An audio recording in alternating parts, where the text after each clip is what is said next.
Bonjour et bienvenue dans mes tests tricot. Nous allons parler aujourd'hui du pull de Lolita Dubuis, c'est Paris-Brest. Je vous mets ma petite vidéo comme d'habitude et on se retrouve tout de suite.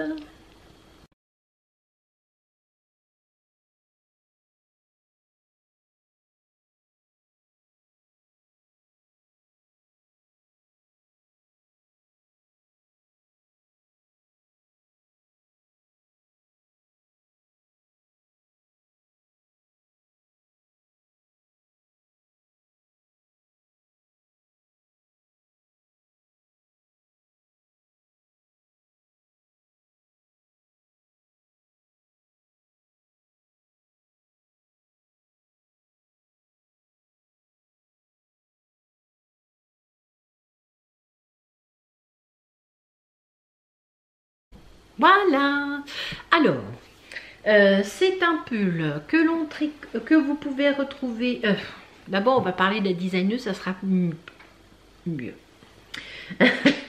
Alors, vous pouvez retrouver la créatrice sous le nom de Lolita Dubuis.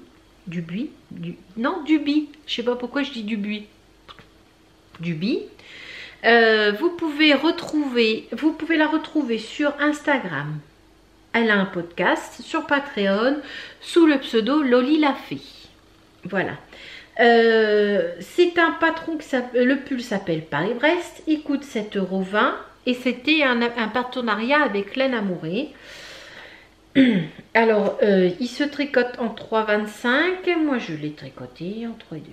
Ouais, en 3,25. Alors, la première taille commence... Pardon, la première taille c'est 86 cm de tour de poitrine et la dernière c'est 145 cm de tour de poitrine. Il est recommandé avec une aisance entre 10 et 15 cm d'aisance. Voilà, donc c'est un pull que l'on tricote du bas vers le haut. Du bas vers le haut. Moi j'ai tricoté la taille 124. Je l'ai tricoté en 3,5 parce que sinon je n'avais pas l'échantillon en 3,25. Voilà, avec les laines recommandées de Laine Amourée. Donc, j'ai pas l'étiquette, j'ai perdu les étiquettes, comme ça fait un moment. Je vais vous dire, alors, la laine blanche, enfin elle n'est pas blanche, elle est un peu... bon, elle n'est pas blanche. C'était Belle au naturel de Laine Amourée. Alors c'est sa base Athéna. Je lis sur mon... c'est sa base Athéna. C'est du mérino. C'est du 100% mérino. Qu'est-ce qui me fait... C'est de la laine de 100% mérino. Voilà, c'est ça. Sa base Athéna, c'est la laine 100% mérino. Et la rouge ici, là, c'est une cerise dans ton gin tonic. C'était un partenariat. Elles vendaient des kits où on avait trois écheveaux de couleur principale et 3 mini, je crois. 3 mini de couleurs contrastantes. Si c'est ça, 3 mini couleurs contrastantes. Donc, il se commence par le bas, par des côtes. Voilà. Ensuite, on monte. Alors, on fait... comment dire? On monte en faisant des rayures, plus ou moins... Plus on monte et plus elles sont fines.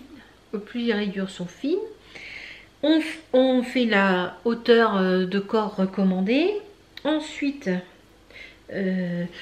vous avez le dos qui est fait avec ce point ici.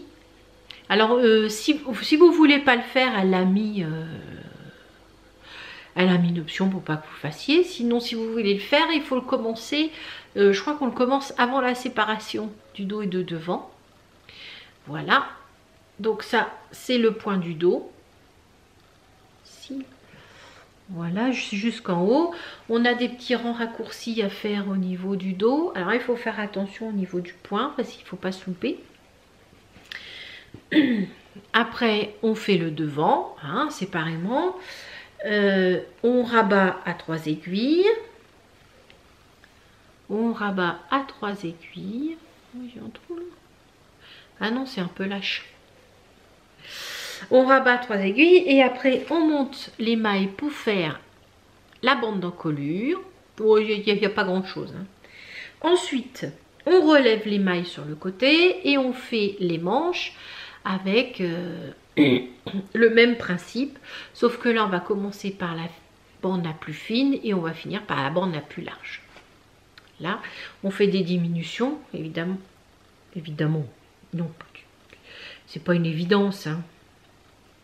On fait des diminutions. Moi, je suis assez contente d'avoir réussi à passer mon fil sans trop que ça se voie.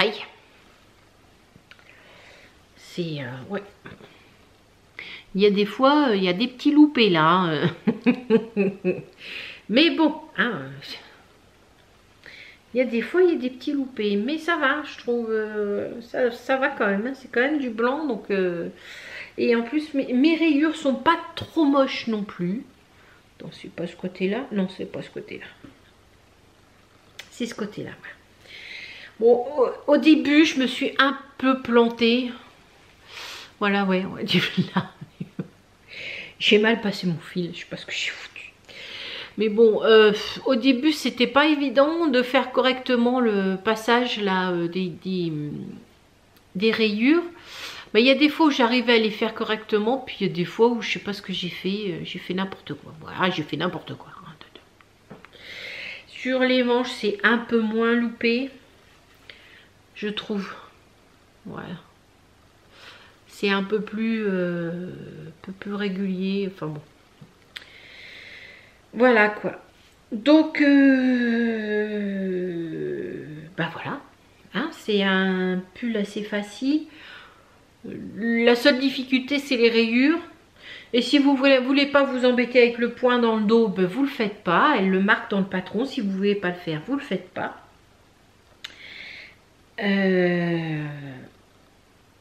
Un pull facile à faire. Qu'est-ce que j'ai oublié de dire quelque chose?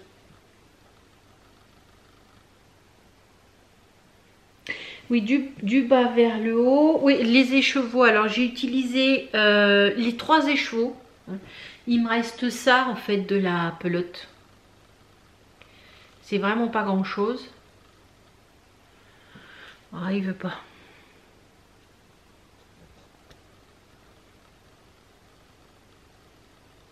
Voilà.